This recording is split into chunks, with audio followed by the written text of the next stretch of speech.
सगळ्या आणि पाठीमागून एसटीनं त्याला ठोकलं तरी पण म्हणलाय समाजाचे कार्यक्रम रद्द नाही करायचे. मी म्हणलं आपण रद्द करूया, कारण आम्हाला उगं थोडं लागलं, जास्त पण नाही.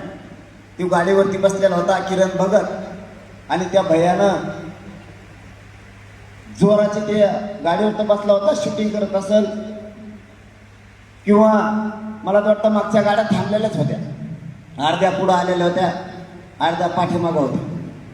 आम्हाला कळालं की एसटीने त्याच्या गाडीला धडक दिली. आम्ही ताबडतोब सगळे वळून माघारी गेलो, कारण माझ्या समाजाच्या लेकराला मी लई जीव लावतो.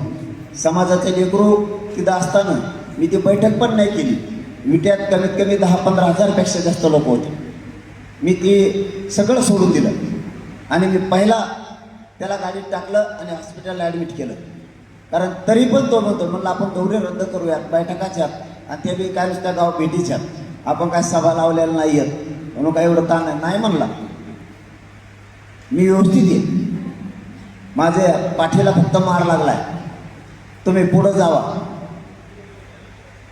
इतकं निढरपणानं काम करावं लागतं.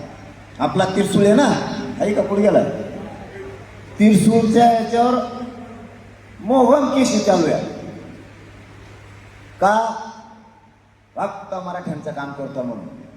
हो, तुम्ही तिरसूळच्या मागं लागलेत आणि मी जर का तुमच्या मागं लागलो ना, तुमचा देवारात करीन दुपारा. मी देवारात कुठलं काम करणाऱ्या पोरांवर तिथे काय आजूबाजू